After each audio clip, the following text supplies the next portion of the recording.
Ja, wie Worte viel verändern. Das passt super zur Kindersegnung. Wir segnen nicht einfach zum Spaß, sondern wir erwarten wirklich, dass diese Worte, die da ausgesprochen wurden, dass die eine Wirkung haben im Leben der Kinder.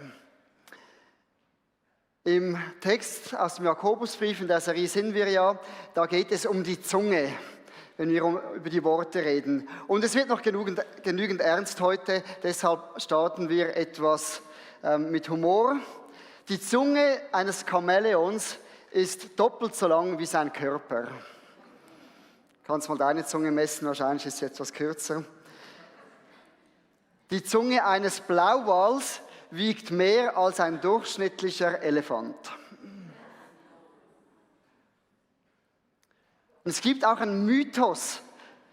Ich habe gehört und gelesen, die Zunge sei der stärkste Muskel beim Menschen. Aber das stimme gar nicht, es sei eigentlich die Kaumuskulatur. Ich habe mich gefragt, weshalb? Vielleicht, weil es heißt, Reden ist Silber, Schweigen ist Gold. Ja, Jakobus, er sagt einiges über das Reden, nicht nur in dieser Passage, sondern über den ganzen Brief verteilt. Und ich habe mich gefragt, weshalb ist ihm dieses Thema so wichtig? Ich glaube, er hat im Leben von Jesus gesehen, wie groß die Macht der Worte sind.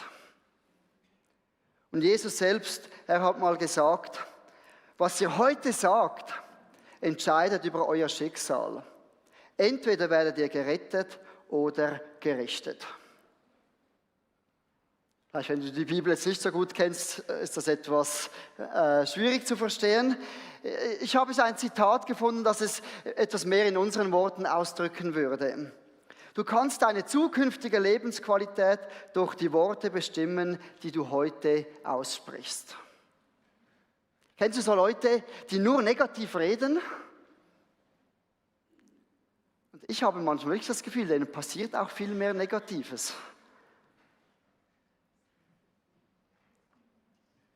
Wir reden jetzt von den anderen, nicht von uns, oder? Die Frage ist, was für ein Leben willst du haben?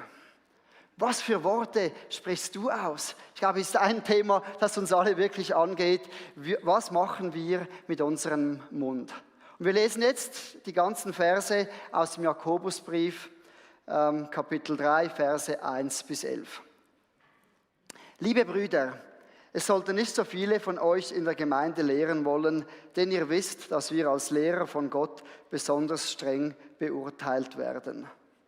Das geht wahrscheinlich jetzt heute Morgen an meine Adresse. Wir alle machen viele Fehler, aber wer seine Zunge im Zaum hält, der kann sich auch in anderen Bereichen beherrschen. Wir können ein großes Pferd lenken, wohin wir wollen, wenn wir ihm ein Zaumzeug anlegen. Und mit einem winzigen Ruder lenkt der Steuermann ein großes Schiff, selbst bei heftigem Wind, wohin er will. So kann auch die Zunge, so klein sie auch ist, enormen Schaden anrichten. Ein winziger Funke steckt einen großen Wald in Brand. Die Zunge ist wie eine Flamme und kann eine Welt voller Ungerechtigkeit sein. Sie ist der Teil des Körpers, der alles beschmutzen und das ganze Leben zerstören kann, wenn sie von der Hölle selbst in Brand gesteckt wird. Der Mensch kann die unterschiedlichsten Tiere und Vögel, Reptilien und Fische zähmen, aber die Zunge kann niemand im Zaum halten. Sie ist ein unbeherrschbares Übel, voll von tödlichem Gift. Mit ihr loben wir Gott, unseren Herrn und Vater, dann wieder verfluchen wir mit ihr andere Menschen, die doch als Ebenbilder Gottes geschaffen sind. So kommen Segen und Fluch aus demselben Mund. Und das, meine Freunde, darf nicht so sein. Sprudelt aus einer Quelle etwa frisches und bitteres Wasser zugleich. Wow, was für ein Text. Unsere Worte, sie haben unglaubliche Kraft. Und aufgepasst, unsere Zunge, wird da sehr deutlich gesagt, ist unzähmbar. Aber es wird schon eine Lösung angedeutet im Text. Die Lösung für unser Reden liegt bei der Quelle, es liegt in unseren Gedanken bzw. dem Herzen. Wir wollen jetzt miteinander durch diesen reichen Text hindurchgehen und so fast Vers für Vers sehen, was schlussendlich Gott da zu uns reden möchte. Im Vers 2 haben wir gesehen, dass die Zunge so wie überproportional kraftvoll ist. Wir alle machen viele Fehler. Die einen geben sich etwas lieber zu als die anderen. Wir versuchen sie vielleicht zu kaschieren oder auch nicht. Aber wenn es uns gelingt, die Zunge im Zaum zu halten, dann ist das ein Schlüssel auch sonst zur Selbstbeherrschung. Wünschst du dir Selbstbeherrschung? Es lohnt sich also, die Zunge etwas genauer anzuschauen. Dann sehen wir mit den 2 weiteren Beispielen in Versen 3 und 4, dass unsere Worte, die sind wirklich richtungsweisend. Zuerst haben wir das Pferd. Ja, so ein wildes Pferd, das rennt einfach umher. Es sieht vielleicht wunderschön aus, aber es bringt auch keinen Nutzen. Und genauso können auch undisziplinierte Worte sein. Sinnlos, wertlos. Ich finde, mit Kindern kann man sich das so gut vorstellen. Die können auch so wild und ungestüm sein. Und wenn sie dann noch in den Kindergarten kommen oder spätestens dann, bringen sie auch einen Wortschatz mit nach Hause, den sie vielleicht zu Hause nicht gelernt haben. Und das wird dann ungefiltert weitergegeben. Und ja, der Schaden, vielleicht der Streit, ist vorprogrammiert. Ich kann mich noch gut erinnern, ich war da im Gymi und meine Liebessprache war Ironie. Ich habe so viel ironisch geredet und ich weiß noch, irgendwann ist auch mal mein Vater auf mich zugekommen und hat gesagt, hey, das geht so einfach nicht. Es ist ein Lehrer auf mich zugekommen. Ich habe gemerkt, ja, hey, meine Worte, ich habe immer noch gerne Ironie, aber die Worte, die sind einfach so wild und haben auch Zerstörung angerichtet, weil Menschen es nicht einordnen konnten. Dann haben wir hier noch das Beispiel vom Schiff im Vers 4. Hey, positiv formuliert wirklich, unser Leben, es kann gelenkt werden. Das ist schon mal gut.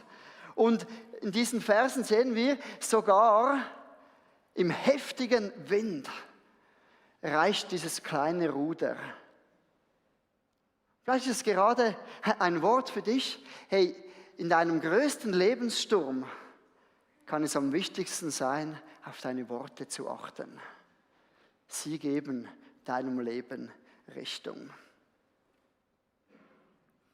Ich habe bei mir gerade persönlich so gemerkt, ich jogge eigentlich sehr gerne und ich hatte es in den letzten 2 Jahren immer wieder irgendetwas, das mich vom Joggen abgehalten hat. Mal war es die Knie, mal die Füße, mal der Rücken und irgendwie habe ich so begonnen zu reden, irgendwie ist einfach der Wurm drin, irgendwie das geht nicht mehr. Ich habe gesagt, hey, stopp, so rede ich nicht. Und ich werde wieder joggen, ich werde ohne Probleme umhergehen. Es macht so viel aus, was wir aussprechen, wohin wir uns bewegen. Und der Vers 5, der finde ich auch sehr herausfordernd über die Macht der Worte, weil Worte, die mal ausgesprochen sind, die erhalten wie ein Eigenleben und machen sich selbstständig. Wie der Funke, wenn der Funke mal gesprungen ist, natürlich kann die Feuerwehr kommen und irgendwie ein Löschflugzeug und so, und man kann das versuchen wieder einzudämmen. Aber wenn der Funke mal gesprungen ist, dann geht das. Und ja, wenn du Worte ausgesprochen hast, du kannst dich entschuldigen, du kannst versuchen, es wieder richtig zu stellen, du kannst versuchen, nach einem negativen Wort wieder 5 positive Worte zu sagen. Aber das Negative kannst du nie mehr aus der Welt nehmen. Das ist einfach ausgesprochen und es bleibt in der Welt.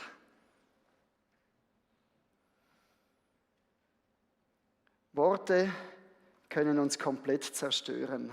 Vers 6. Meine Worte von der Hölle angesteckt? Also jetzt mach mal langsam. Das bin sicher nicht ich. Aber stell dir mal folgende Situation vor.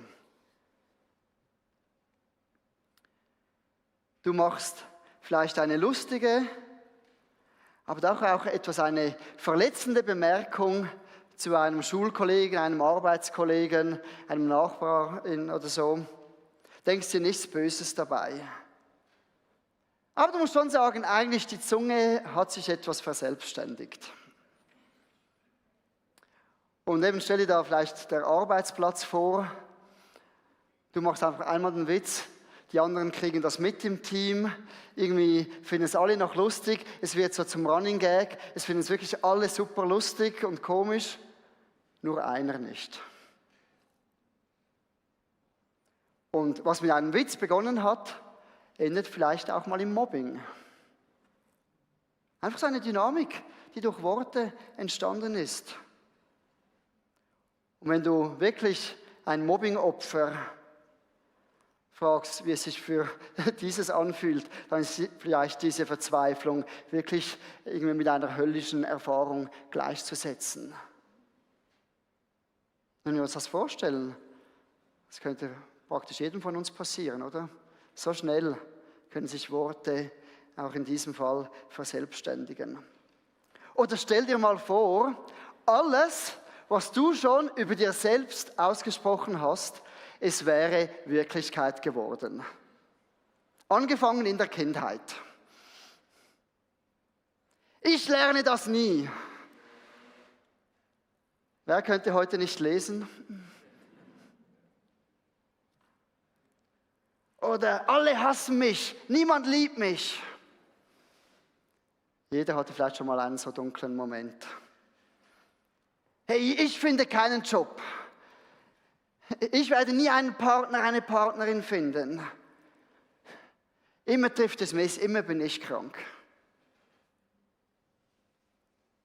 Unser Leben wäre eine Katastrophe, wenn alles eintreffen würde, was wir schon gesagt haben.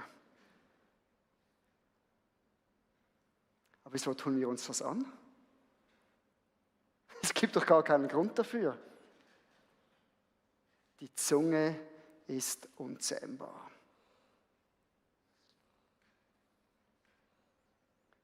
Der Mensch kann die unterschiedlichsten Tiere und Vögel, Reptilien und Fische zähmen, aber die Zunge kann niemand im Zaum halten. Sie ist ein unbeherrschbares Übel, voll von tödlichem Gift.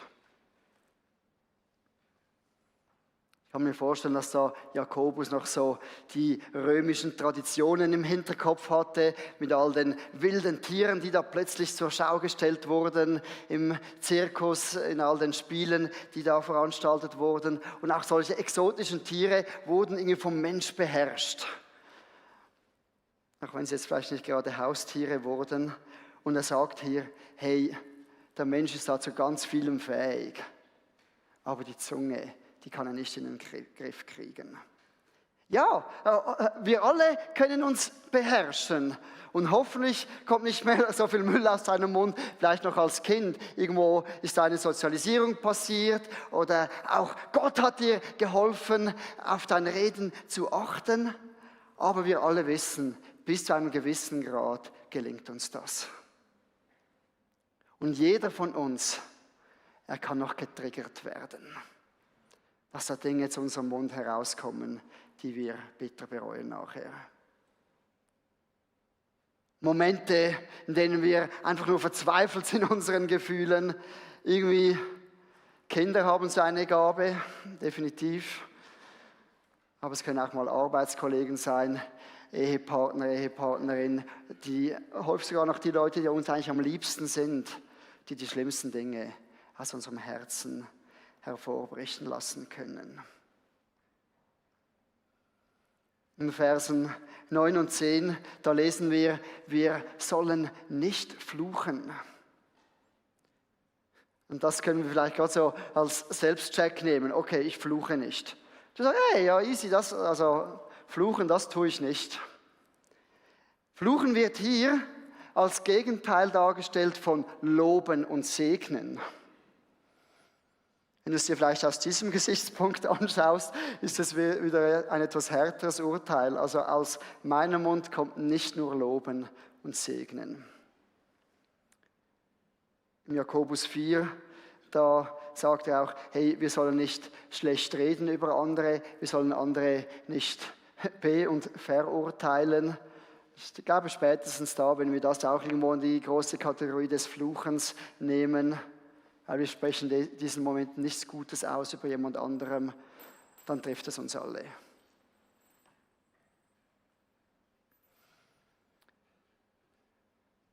Mich hat das wirklich angesprochen, so in der Vorbereitung.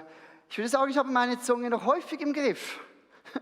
Aber so wirklich nochmals neu diese Erkenntnis, hey, schlussendlich, meine Zunge, sie ist nicht zähmbar. Ist schon etwas, das wir zuerst mal verdauen müssen. Im Vers 11 sehen wir dann aber den Hinweis zur Lösung.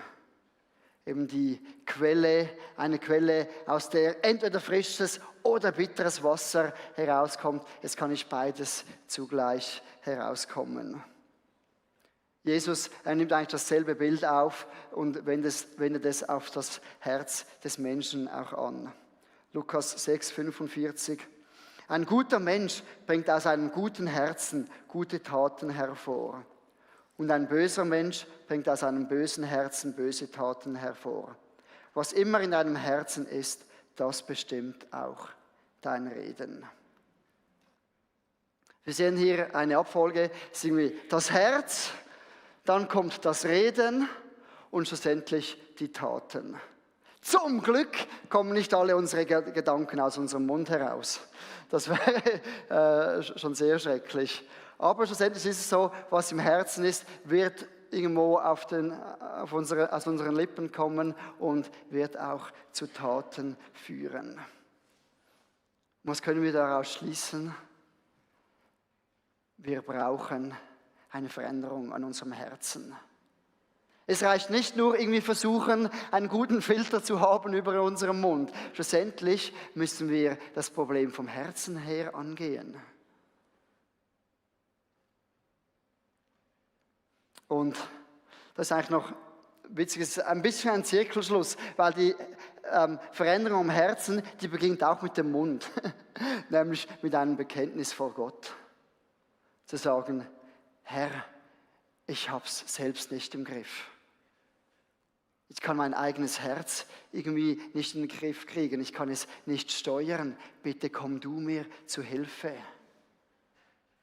Die Bibel redet davon, dass es Sünde ist, was unser ganzes Leben durchdringt, auch unser Herz, dass wir diese Schuld vor Gott bekennen und ihn bitten, dass er uns ein neues Herz gibt, dass er uns vergibt, dass er uns eine neue Schöpfung werden lässt. Beginnt auch mit Glauben im Herzen und einem Wort aus unserem Mund, aus diesem Bekenntnis.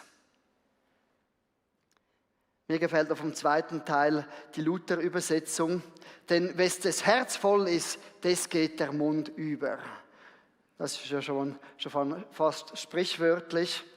Und ja, es beginnt alles mit der Herzensveränderung. Aber wir sehen, wir haben dann auch wieder eine Verantwortung, was wir in unser Leben hineinlassen, was uns füllt, weil das kommt dann auch wieder heraus. Also mit einem Wort beginnt es, mit einem Bekenntnis, ein neues Herz, dann kann Lob herauskommen und je mehr Lob wieder in unser Herz hineinkommt, desto mehr Lob kommt wieder heraus. Ist so eben kein Teufelskreis, sondern das Gegenteil, dass es so wie eine Spirale ist, die sich hochschraubt. Ja, was sollen wir ganz konkret reden? Ich habe 3 Dinge da aus dem Text noch mitgebracht. Das erste, Vorsicht beim Lehren. Ja, natürlich, wer hier auf der Kanzel steht, den betrifft das ganz besonders. Aber wir alle belehren vielleicht doch auch noch gern unsere Nächsten. Oder vielleicht, wenn du an deine Kleingruppe denkst. Eben jetzt die Nächsten kommen uns schnell in den Sinn, wer da diese Gabe hat des Belehrens. Aber vielleicht betrifft es ja auch dich selbst. Seien wir wirklich vorsichtig.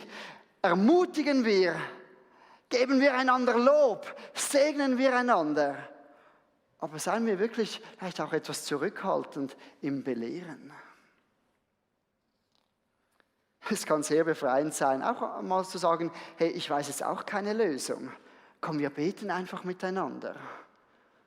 Anstelle 1, 2, 3, hey, ich sage dir jetzt, wie es geht. Jetzt hast du endlich Weisheit gehört.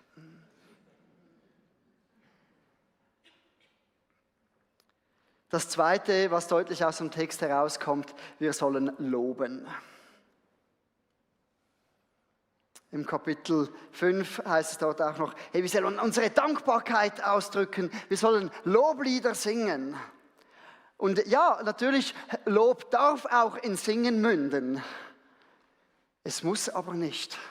Wir können auch einfach mit Worten loben, wir können in unserem Herzen loben.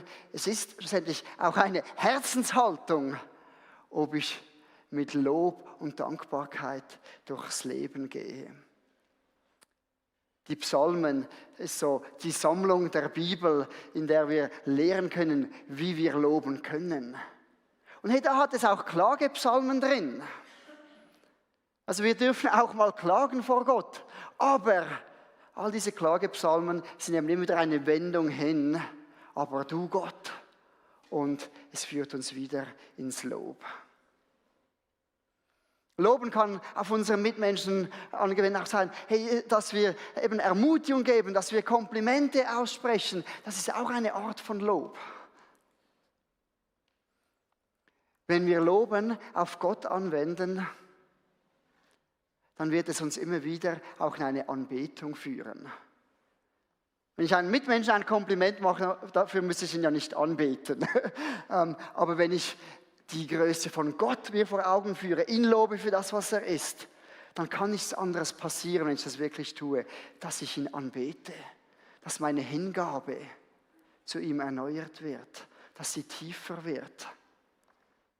Und wir wünschen uns, das ist die Vision für jeden Einzelnen von uns, dass wir Gott immer besser kennenlernen. Durch das Loben kann genau das auch geschehen. Wir sehen seine Größe, wir staunen und er kann sich uns zeigen. Und vielleicht, wenn du sagst, hey, Loben, das fällt mir etwas schwer, überlege dir vielleicht, wo kannst du es in deinen Alltag einbauen? Ich hatte mal eine Zeit, da habe ich nicht mehr fürs Essen gebetet für mich. Habe ich euch das gesegnet. Aber man kann es auch anders sehen. Hey, ist eine kleine Gewohnheit, natürlich ist das Essen auch gesegnet, ohne dass wir beten. Aber immerhin 3 bis, weiß ich wie viel Mal am Tag, kannst du so Gott nur ein kurzer Dank entgegenbringen. Es richtet deine Gedanken wieder auf Gott aus. Oder vielleicht ist es für dich, wenn du am Autofahren bist, wenn du am Spazieren bist, irgendwo, wo du dich wieder daran erinnerst, dass du dein Hirn etwas konditionieren kannst, fange da regelmäßig an, einfach Gott zu loben. Es macht einen riesigen Unterschied in unserem Leben. Und das Dritte ist das Segnen. Das haben wir heute gemacht über den Kindern, aber es soll nicht nur etwas sein, das wir einfach zu ganz speziellen Momenten mal machen. Nein, hey, segnen darf ein Lebensstil sein. Mich hat es in der Vorbereitung so angesprochen für unsere eigenen Kinder. Ja, wir beten jeden Tag mit ihnen, aber häufig auch so für die Dinge, die gerade anstehen. Aber wie häufig segne ich sie wirklich ganz bewusst und spreche Gutes aus über ihren Leben. So wie wir das heute als Gemeinde gemacht haben. Es spricht absolut nichts dagegen, das sehr regelmäßig zu tun. Das können wir in der Familie tun, das können wir in der Kleingruppe tun, das können wir mit Freunden tun. Hey, einfach, dass wir gute Dinge übereinander aussprechen, segnen. Das macht so viel aus. Und man kann so viele Dinge auch positiv ausdrücken, auch wenn es eine negative Sicht darauf gäbe. Zum Beispiel, du hast so viele Ideen. Ist das Positive. Beim Negativen, falls ihr noch keine Idee habt, jetzt mach mal etwas fertig. Oder du bist so voller Energie. Vielleicht auch wieder auf die Kinder angewendet. Sie kann nie mal ruhig sitzen, keine 5 Minuten. Ja, aber wir wollen doch das Positive aussprechen. Das ist das, was sich in den Herzen festsetzt. Und ich möchte lieber Kinder haben, die erwachsen werden und wissen, sie haben viele Ideen und haben Energie, anstelle das Gegenteil. Da kann man dann mit einem Nebensatz noch auf die Sprünge helfen. Jakobus sagt noch im Kapitel 5, Vers 16, bekennt einander eure Schuld und betet füreinander, damit ihr geheilt werdet. Das Gebet eines gerechten Menschen hat große Macht und kann viel bewirken. Ja, wir können unsere Worte auch dafür gebrauchen, Schuld zu bekennen. Und eben die größte Schuld, die wir haben, ist, dass wir nicht nach Gott gefragt haben, dass wir es selbst versucht haben mit unserem Herzen. Und hey, wenn wir das bekennen, dann kommt Gott und er nimmt Wohnung in uns. Aber es ist auch nachher noch so befreiend. Es gibt so viel Freiheit in unser Leben, wenn wir zu unseren Fehlern stehen können und wenn wir dann füreinander beten können, wenn wir einander segnen können. Und hey, Gott gibt uns das so viel Autorität. Das Gebet eines Gerechten. Wer ist gerecht? Derjenige, der von Gott angenommen ist, der seine Sünden bekennt hat. Dessen Worte haben so viel Macht. Und Gott möchte, dass wir diese Macht gebrauchen, damit Heilung kommen kann, dass Leben entsteht und nicht, dass Dinge zerstört werden, dass Biografien ruiniert werden, sondern dass Leben entstehen kann. Ich habe gerade gestern die Geschichte von Gideon gelesen. Das hat mich also angesprochen. Da kommt der Engel des Herrn und sagt, du tapferer Held. Und er braucht nachher so viele Zeichen, hat so viele Zweifel. Also das war eine Aussage im Glauben. Hey, lasst uns auch solche Menschen sein, die mit der Macht der Worte das für solche Aussagen brauchen. Hey, ihr seid tapfere Helden. Wenn ihr aus diesem Saal geht, Gott geht mit euch. Und ihr werdet einen Unterschied machen in dieser Woche, weil Gott mit euch ist. Dass die Zunge unzähmbar ist, gibt uns auch eine realistische Sicht. Für uns selbst, aber auch dafür, dass es nicht unumgänglich sein wird, dass wir auch immer wieder verletzt werden durch Worte von anderen. Lasst uns da doch Menschen sein, die schnell sind im Vergeben, die Heilung suchen bei Gott. Und wenn du gerade auch angesprochen bist, du brauchst immer eine Zähmung der Zunge, hey, bekenne es vor Gott, bitte ihn, dass er dir zur Hilfe kommt. Und wenn du sagst, hey, dieses neue Herz, das habe ich noch gar nicht, ich möchte das, hey, auch dafür kannst du heute beten.